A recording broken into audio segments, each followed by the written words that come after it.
400 मिले तो सरकार बनाने वाले हैं, क्यों 400 मांग रहे हैं?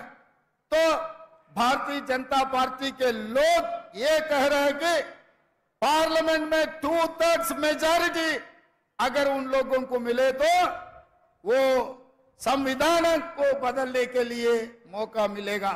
అంటే ఈసారి 400 సీట్లు వస్తే రాజ్యాంగాన్ని మార్చాలంటే పార్లమెంటులో 2/3 మెజారిటీ ఉండాలి। అందుకే 400 సీట్లు తీసుకొని రాజ్యాంగాన్ని సమూలంగా మార్చి రిజర్వేషన్లను రద్దు చేయాలని ఈ రోజు ఆర్ఎస్ఎస్ బీజేపీ కుట్రలో భాగంగా ఈ రోజు వాళ్ళు ప్రయత్నం చేస్తున్నారు। మరి నేను అడుగుతున్నా, మీకు రిజర్వేషన్లు ఇచ్చి, మీకు విద్యలో రిజర్వేషన్లు ఇచ్చి, మీకు ఉద్యోగాలలో రిజర్వేషన్లు ఇచ్చి, ఇవాళ మీకు రాజకీయాలలో రిజర్వేషన్లు ఇచ్చినందుకే అట్లూరి లక్ష్మణ్, కవంపల్లి సత్యనారాయణ, మేడిపల్లి సత్యం లాంటి వాళ్ళు ఎమ్మెల్యేలు విప్పులైనరు, దామోదర్ రాజ నరసింహ గారు మంత్రి అయినరు, బట్టి విక్రమార్క గారు ఉప ముఖ్యమంత్రి అయినరు, బలరాం నాయక్ గారు కేంద్ర మంత్రి అయిండు, సర్వే సత్యనారాయణ గారు కేంద్రంలో మంత్రి అయిండు। ఇవాళ ఉన్న ఫలంగా ఎస్సీ ఎస్టీ రిజర్వేషన్లు రద్దు చేస్తే వీళ్ళందరూ ఎక్కడికి పోవాలి? చదువుకుంటున్న పిల్లలు ఏం చేయాలని నేను అడుగుతున్నా।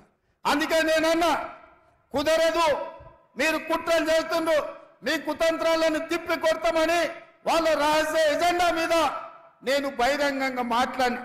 భారతీయ జనతా పార్టీని ప్రశ్నిస్తే ఈ దేశ ప్రధానమంత్రి నరేంద్ర మోడీ, ఈ దేశ హోంశాఖ మంత్రి అమిత్ షా నా మీద పగబట్టి ఢిల్లీలో కేసు పెట్టిండ్రు।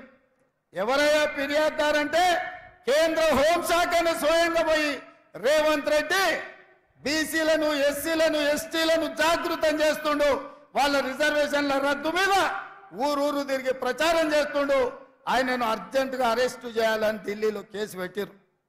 నేను అడుగుతున్నాడు నా మిత్రుల్ని, ఒకవేళ నేను మాట్లాడింది తప్పైతే ఈడ బీజేపీ నాయకులు లేరా?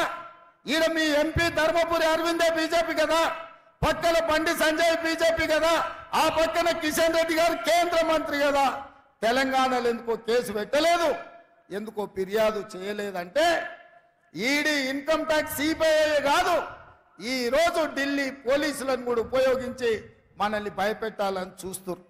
నేను అడుగుతున్న మిత్రులారా, ఈడ చాలా మంది యువకులు 10 ఏళ్ళు చంద్రశేఖరరావు చేసింది ఇదే కదా। మన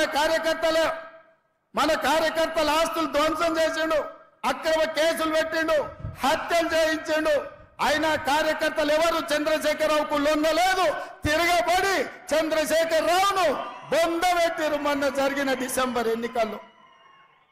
కేసులకు భయపడతామా సోదరులారా? మీ సోదరుడు మీ రేవంత్ అన్న కేసులకు భయపడతాడా? చంద్రశేఖరరావు చెర్లపల్లి జైలుకు తోలితే భయపడ్డామా? చెంచల్గూడ జైల్లో బంధిస్తే భయపడ్డామా? తిరగబడి కొట్లాడినాం, కేసులు పెట్టినోని ఇవాళ పండబెట్టినాం, గోతి తీసి పాతి పెట్టినాం।